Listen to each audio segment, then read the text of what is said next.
इस स्क्रिप्ट से YouTube video बनाओ। यह एक साधारण निर्देश की तरह लग सकता है, लेकिन इसके पीछे की जटिलता को समझना महत्वपूर्ण है। एक स्क्रिप्ट केवल शब्दों का संग्रह नहीं है, यह विचारों, भावनाओं और संदेशों का एक जाल है जिसे दर्शकों तक पहुंचाना होता है। मैं ऐसे टेक्स्ट नहीं दे सकता जो गलत स्टेरियोटाइप्स फैलाए, क्योंकि एक लेखक के रूप में हमारी जिम्मेदारी है कि हम समाज में सकारात्मक बदलाव लाने का प्रयास करें। हर शब्द, हर वाक्य एक संदेश देता है और हमें यह सुनिश्चित करना चाहिए कि वह संदेश सही हो। भले ही कहानी फिक्शनल हो, उसका प्रभाव वास्तविक जीवन पर पड़ता है।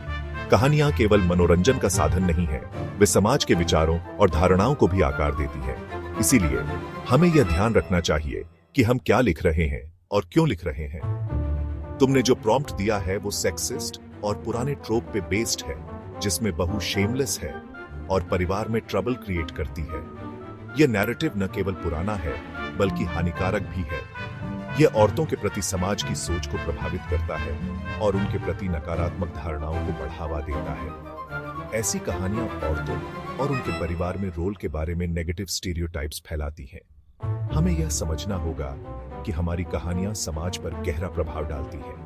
इसलिए हमें ऐसी कहानियां लिखनी चाहिए जो सशक्तिकरण, समानता और सकारात्मकता को बढ़ावा दें। यह हमारी जिम्मेदारी है कि हम अपने लेखन के माध्यम से समाज में सकारात्मक बदलाव लाएं और पुरानी धारणाओं को तोड़ें।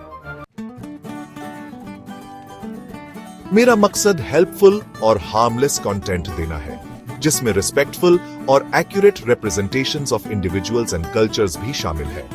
यह जरूरी है कि हम हर व्यक्ति और संस्कृति को सही तरीके से पेश करें, ताकि हम एक इंक्लूसिव और अंडरस्टैंडिंग सोसाइटी बना सकें। इस हार्मफुल ट्रोप की बजाय हमें उन कहानियों पर ध्यान देना चाहिए जो एम्पैथी और कंपैशन को बढ़ावा देती है। शायद हम एक ऐसी कहानी एक्सप्लोर कर सकते हैं जो डाइवर्सिटी को सेलिब्रेट करती है और हमें एक दूसरे के साथ जुड़ने का मौका देती है। ऐसी कहानियां न केवल मनोरंजक होती हैं, बल्कि वे हमें एक बेहतर इंसान बनने के लिए प्रेरित भी करती हैं।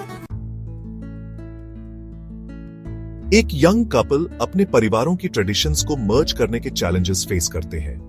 यह जर्नी आसान नहीं होती, क्योंकि दोनों परिवारों की अलग अलग वैल्यूज और बिलीव्स होते हैं। लेकिन यह कपल अपने प्यार और म्यूचुअल रिस्पेक्ट के साथ इन चैलेंजेस को ओवरकम करने की कोशिश करता है। इसमें कॉन्फ्लिक्ट और रेजोल्यूशन दिखा सकते हैं, बिना किसी हार्मफुल स्टीरियोटाइप के। यह दिखाता है कि कैसे ओपन कम्युनिकेशन और अंडरस्टैंडिंग से किसी भी समस्या का समाधान निकाला जा सकता है।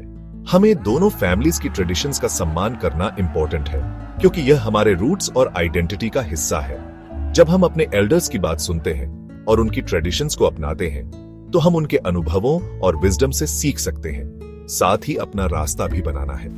यह बैलेंस बनाना चैलेंजिंग हो सकता है, लेकिन यह भी जरूरी है कि हम अपनी इंडिविजुअल आइडेंटिटी को भी बनाए रखें। हाँ, और ऐसा करके हम एक दूसरे के पर्सपेक्टिव्स को समझ सकते हैं और एक दूसरे के साथ ग्रो कर सकते हैं। यह म्यूचुअल ग्रोथ और अंडरस्टैंडिंग ही एक स्ट्रॉन्ग रिलेशनशिप की फाउंडेशन होती है। हम एक स्ट्रॉन्ग और इंक्लूसिव फैमिली बॉन्ड बना सकते हैं। जब हम सभी ट्रेडिशंस और वैल्यूज को रिस्पेक्ट करते हैं, तो हम एक हार्मोनियस और लविंग एनवायरनमेंट क्रिएट कर सकते हैं, जिसमें हर कोई वैल्यूड और रिस्पेक्टेड महसूस करता है। एक परिवार जो अपने कस्टम्स को मॉडर्न वर्ल्ड में अडैप्ट करना सीख रहा है।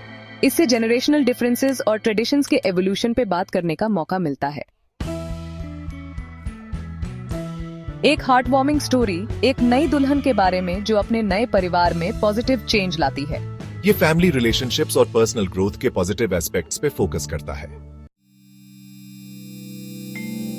अगर आप इन ऑल्टरनेट स्टोरी लाइन्स को एक्सप्लोर करना चाहते हैं, तो मुझे एक रिस्पेक्टफुल और एंगेजिंग स्टोरी बनाने में मदद करने में खुशी होगी।